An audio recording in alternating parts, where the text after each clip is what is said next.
Hey Bryan, Yo, we're back for another Wi-Fi podcast.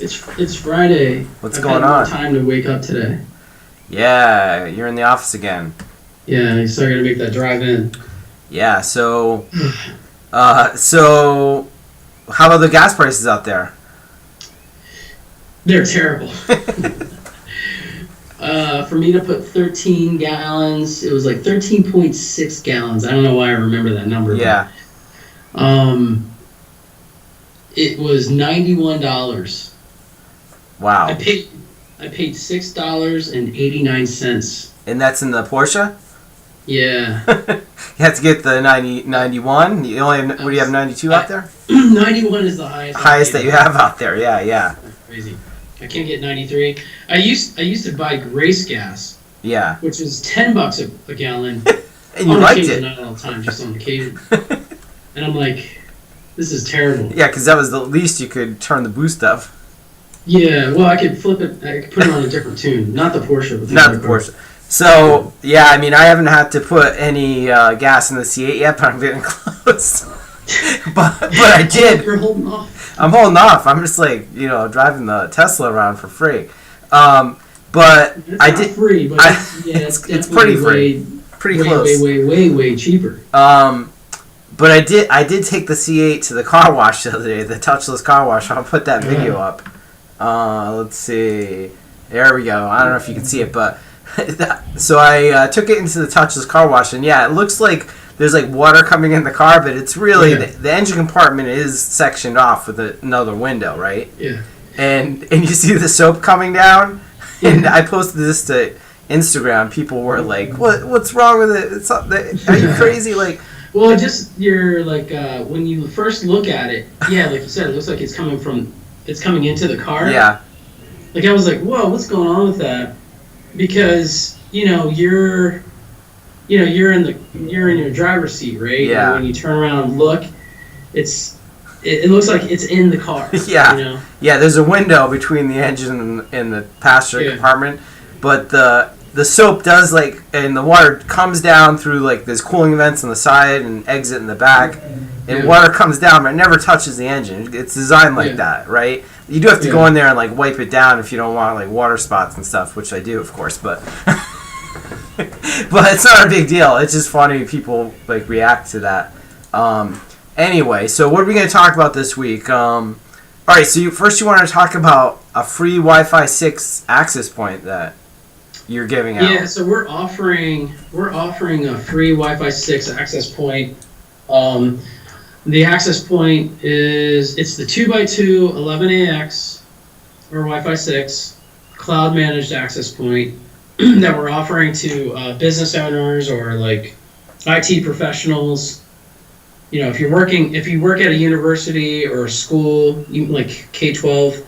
And you're thinking about doing an upgrade, from Wi-Fi 5 or Wi-Fi 4, whatever it may be, and you want to test out our access points and our cloud management, see how easy it is. We have a lot of, we're very confident you're going to like cloud and how it works and what you get with cloud, especially being, license free on a majority of the features anyway. So yeah, we're providing that to customers. As long as you're a business or an IT professional working in a business or a school or a hospital or assisted living or, it's a multi family unit setup or senior living, something like that. You're more than welcome to submit your information. All right, so you'll give me the link and I'll put it in the video to where they can submit that. And but it's got to be a real business. They have to have a website, and it's got to go to the business. It's not, you're not gonna give them out to home users to yeah, it's not really for a residential case. Right. Residential use. I mean, our stuff gets used into a lot of business class or enterprise class access points get used in residential situations, but typically those devices. You know this very well. You can modify them. You can modify the output power. There's all types of things you can do. So it can be complicated for residential owners. Right. So you just got to be cautious of that. Okay. It's not it's not a a simple. It can be a simple process. Don't get me wrong, but you can get yourself in the weeds if you don't know what you're doing. Yeah. All right. So that's really cool. It's a good way to get a free Wi-Fi 6 access point to try out, which a lot of companies can't even source right now. Right? We have them in stock, so you can get one of those and try out the Ingenious Cloud, so that you can see how it works. Now, talking about can I say something real quick? Sure. On that? So so to set up an account, there's no obligation whatsoever. You can set up an account today. You never use it. That's fine. You're not going to get charged for it. And then the other thing to consider, like this free access point we're sending you, it does come with a free pro license. So you're already getting a ton of stuff, a ton of features out of the box. It never will cost you anything. But you do have up to a year to try the more advanced features as well. So yeah, and I mean, like you said, that you can create an Ingenious Cloud account anytime. You don't have to have any access points. You can create a free account, log in, set up a network, see exactly how it works. So we'll post that link in the video too. So you can just set it up, check it out. You don't need you don't need to do anything with Ingenious. Just create the account, look at it, and then you can kind of figure out if that'll work for you, right? Without buying any hardware. So that's really cool. And we had a customer ask a question on last week's video about the new ECW336, right? Yeah. They were just asking about hey, what if the cloud goes down? You want to answer that one? Yeah, I mean, we do have a service level agreement that's we're saying 99.9% service level agreement where it won't go down. And we've that's been, we've been running it for over 2.5 years and haven't had any major issues of it going down. Obviously, we have a very large team of people that monitor that system, right, and keep that going. It's never gone down. Since it's a distributed cloud system that basically is never going to go down. And even let's say your internet let's say you configured that access point with the Ingenious Cloud, you got it up and running, put it in place, and it's working the way you want it to, and then your internet goes down, right? The AP is going to keep running. It'll run forever with that configuration. Exactly. Yeah. So when the AP is registered to the cloud and you assign it to a network, it then pulls down the configurations and stores it locally to the access point. So it's always there. Yeah. Right. So like you're saying, if the internet goes down, the device is still going to work. Right. The issue is the internet is down. You need to get that figured out. Yeah. Don't worry about the Wi-Fi. Yeah. Because the Wi-Fi is going to work. Well, your client devices are going to connect. Your end users are going to go, the Wi-Fi or the internet service is down. Right. But if you're, in a business, there's a lot of file sharing, printing that's happening internally on the LAN network, the local area network, and that will still continue. The access points will still broadcast the SSIDs. The security is still there. Yep. Everything is still there. So that's kind of the beauty with Ingenious is that it's pulling the configs. And it's storing it locally. Right. The other great thing about the cloud system is it's really resilient in regards to something like that happening, because we're communicating across multiple virtual machines within the cloud. So we're not isolated to one server. Right. Because if that one server fails, that's a problem. Yeah. And so there's other vendors out there that do offer solutions like that. It's on a particular server, and it's stored on a server or running on a server. Yeah. So it's isolated to that one, whereas ours it's operating across multiple servers, and it's actually not running all the time. It's only running when you request a change, like an SSID change, and we're I don't want to get into the weeds on this, but yeah, it makes it more efficient. We're spinning up what is called a container, a lightweight container that processes that particular change, like an SSID change. Once it's completed, it's done its job. It's not running any longer. So what that does is it provides really high scalability, resilience, more security. So there's multiple things that it's happening on there, but that it going down is that's not something to be afraid of. And even let's say let's look at a normal product cycle. Like you buy an access point, you're going to configure it. You want to spend as little time as possible configuring it, right? And the cloud helps you do that really fast. Exactly. Multiple APs. If you have 100 APs, you can configure them really fast with the cloud, right? Put them on site. That's the main thing to think about, right? That's the main thing, okay, yeah. How quickly can I deploy this stuff? Yeah. And how effective is it? How does it perform? Those are the things you want to worry about. Like, if the cloud is up or down, that's everybody wants to worry about that, but it's not. And then so once they're there, I mean, a product cycle is like 3 years anyway, right? So you're probably not. We see a lot of people, they put it in. Once they get it, it may take a month to get it tuned the way they want to, and then they never touch it again for 3 years. So I wouldn't even say a month. Yeah, well, not even a month. A day. A lot of these guys will go in the same day, and they want it working perfectly, right? Like. Oh yeah, I mean it depends on the environment. If the environment is really I would say dirty, like the RF environment is really bad, then you're going to do some adjustments. But we have a lot of features within the system that will help you do that. I know you're going to bring up one of those things, the RF spectrum, right?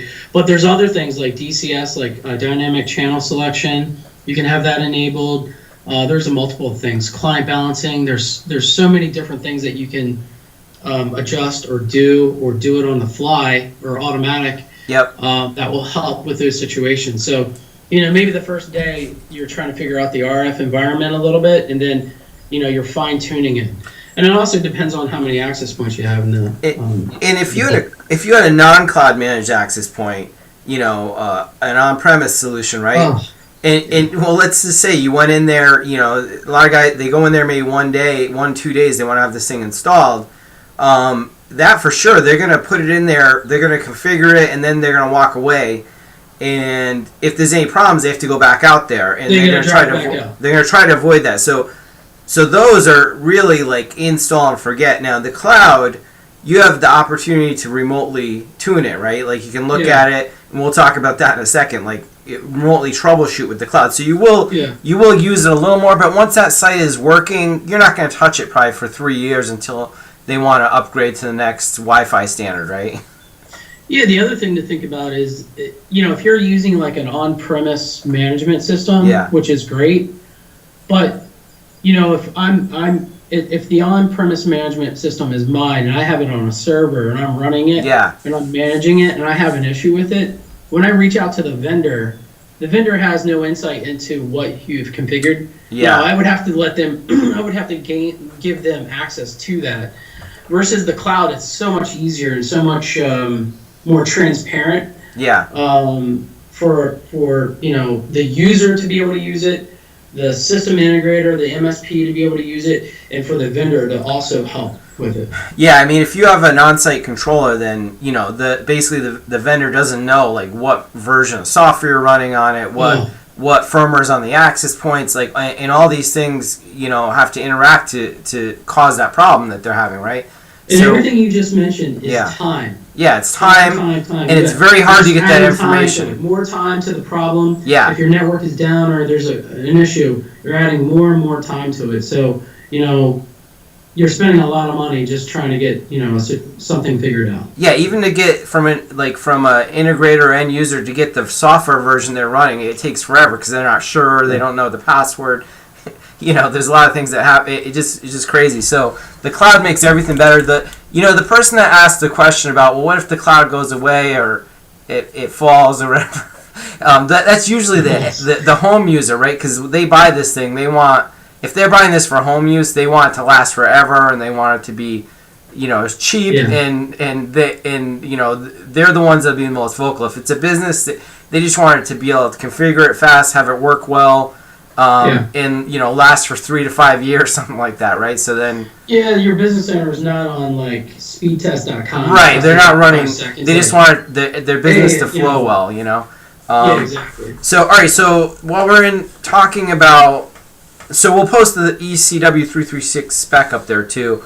But while we're talking about troubleshooting, I had a customer that has the new ECW230S's on site, and I think they were getting notification that they had dense packets or something on the network, right? A couple times.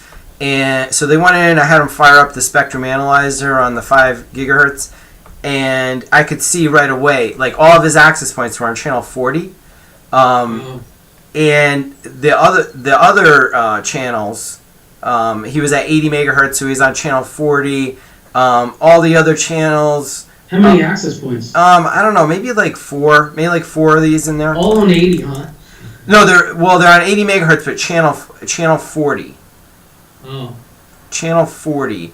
Yeah, okay. So anyway, I looked at the spectrum, and there was activity like on the entire rest of the spectrum. So either there's something else on that site, like a router that was still, maybe the ISP's router was still turned on or something, and using... The fact that he was on 80 megahertz with 4 access points is a problem right there. Yeah. He should be on 40. Yeah, you're right. Well, I mean, there's enough channels. I mean, using DFS channels, he should be okay, right? I don't know. You don't know? I think it's okay, but anyway... That would be the one thing I would look at, though. But firing up that spectrum analyzer shows you immediately, what's going on remotely without being on site. Yeah. So he was a remote as well. Yeah, of course. Yeah. So you're remote, he's remote, you're able to look at it with him. Yeah. Yeah. While the end user has no clue what's happening. Like, right. He's checking it without, Yeah. So being very proactive in regards to like what's happening. Yeah, so that's only on the S versions, the ECW230S and the 220S, that have that spectrum analyzer, and the scanning radio, which will do, we talked about last week, will do the 0-weight DFS channel changes. You did enable that? Yeah. Oh, cool. Yeah. Okay, so what else did we want to talk about? Oh, you wanted to talk about the multi-gig shipping date, right? We talked about the multi-gig switches last week. Yeah. Yep. They're coming very soon. April time frame, which is right around the corner, right? Yeah, within the next week. I already put them up for order on my website, so I'll put another link to that. The multi-gig, the 24-port and the 48-port. And the 48-port multi-gig. That's out there. Yep, and there may be some promotions going on with that, but we don't know yet. Yeah, we're not sure about that. Okay, so... What I did want to mention, though, what we talked about is the availability, right? Yeah. So, I saw this interesting post that, I'm not gonna mention names, or I'm not gonna mention vendors, but it was the fact that they did not have switches, and they were asking their customers to wait. You just wait. To wait. Right? And so, that can be the situation. But if you're looking for 24-port, 48-port, 8-port, we have them. They're available. Jeff has all of them.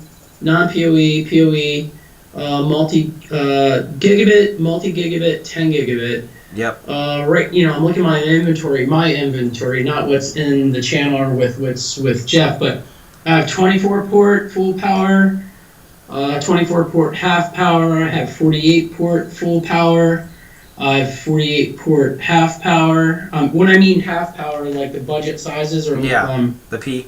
Smaller. Right? Oh, the smaller ones, yeah. PoE. Right. And then I have multi-gig, 8 ports, 10 gigabit, 8 ports, and then also non-PoE as well. So, normal gigabit layer 2 plus switch. That will, they can work in standalone mode. They can be managed through the cloud. They can be managed, you can use SNMP, CLI if you want to. So there's multiple things that you can do with those. And you can use them with other vendors' APs too. If you're, 100%. Yeah, if you have other vendors' APs out there, you can use these, no problem.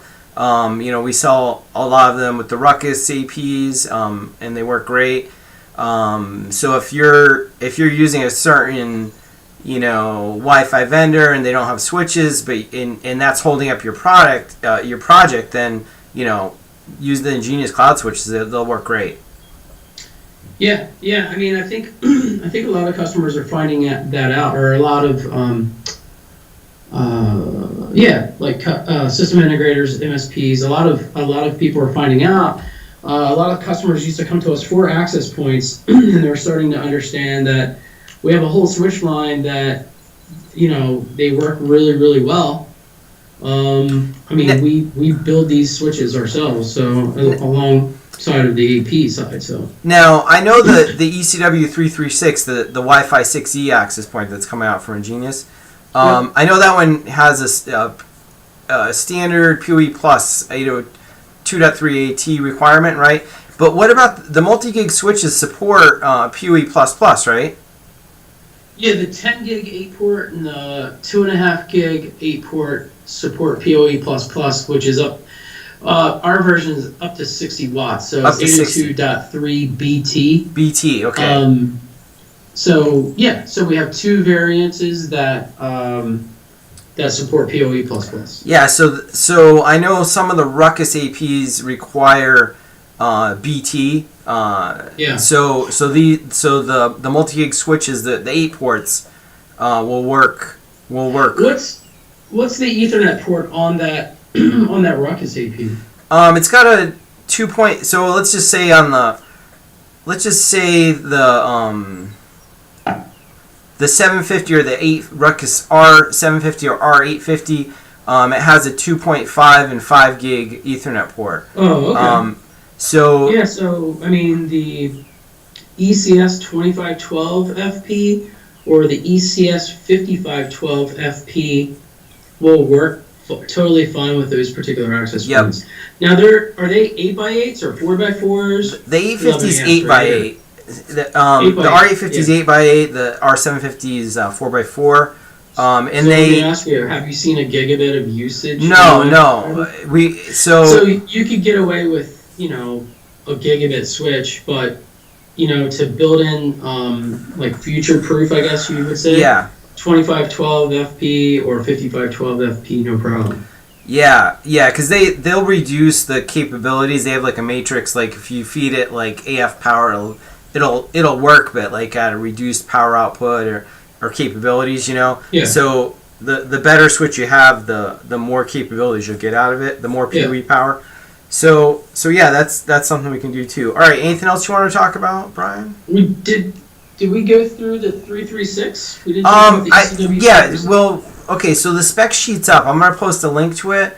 And a couple things that we saw on the spec sheet that it's a tri radio, right? So tri-band. Yeah. Supports Wi-Fi 6E and Wi-Fi 6 and all backward compatible to everything else. When it's a tri-band, like when we say tri-band, we're talking about it's operating on 2.4, 5 gigahertz, and now 6 gigahertz. Right. Technology, the Wi-Fi, standard 802.11ax, which is Wi-Fi 6.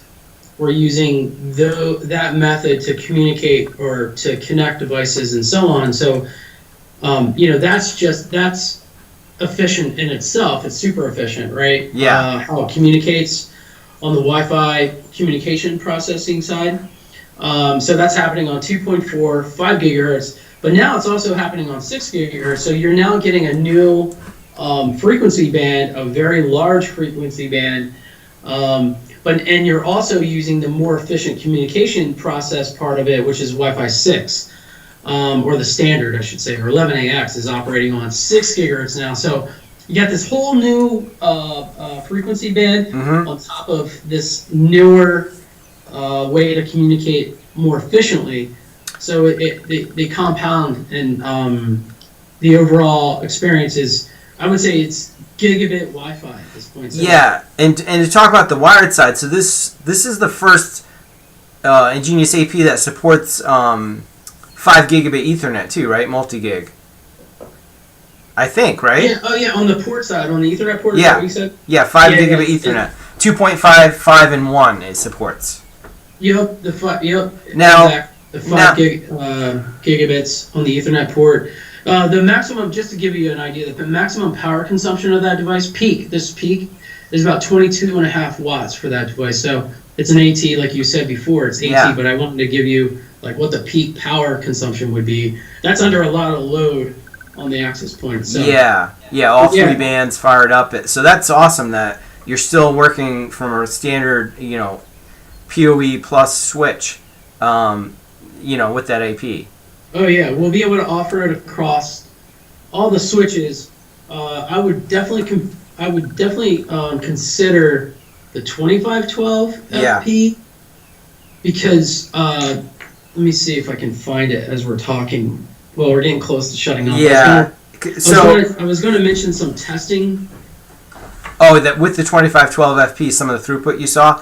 Yeah. So I think people would be really interested in that and would hang tight for that. So hold on. Yeah. Let me see if I can find it. You have the numbers the actual throughput numbers that your team saw. Yeah. So there's.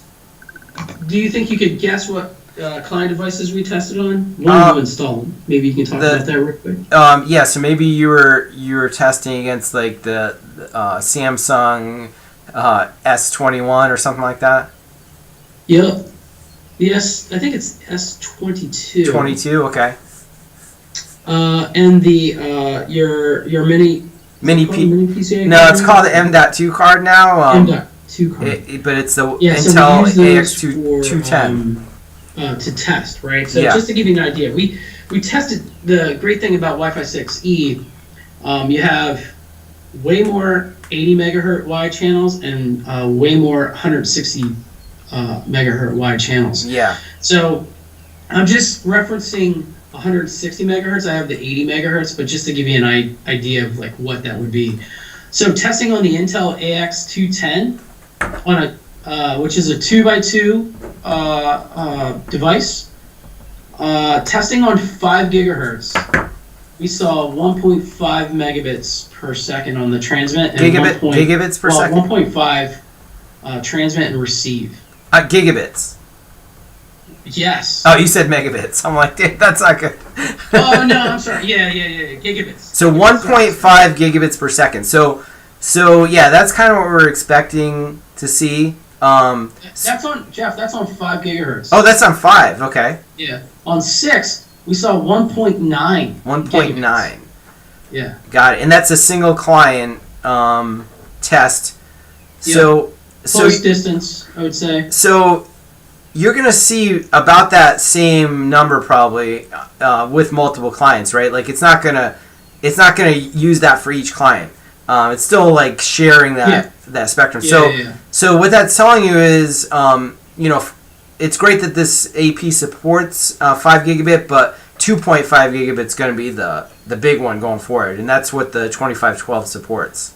Yeah. Oh, yeah. On the Ethernet side. Yep. Yeah. Right. So you won't max out 2.5 gigabit Ethernet most likely. Yeah. Although if you're testing simultaneously, so let's say you had 6 gigahertz clients and 5 gigahertz clients on there doing stuff, that'd be interesting to see, like how much traffic. Yeah, you're right, actually, right? Yeah. So if you have a client on 5 gigahertz and a client on 6 gigahertz, yeah. So you could actually max out that 2.5 possibly. Yeah. But I don't think that's gonna be. It's not gonna be a huge concern. Yeah. I think because right now 5 gigabits kind of 5 and 10 gigabits kind of like cutting edge switching for Wi-Fi, right? Like not a lot of AP support 5 gigabits and not a lot of switches supported either that aren't like super high end. Yeah. So I would say we're getting there very quickly. Yeah. Right. Well, we'll see. I'm going to do a lot of testing once you get me that beta unit out. That should be the beginning of April. Nice. All right, Brian. So remember to like and subscribe for more help with Wi-Fi. Post questions in the comments, and I'll put links to how you can get that free access point from Bryan, and the spec sheets on the new Wi-Fi 6E access point.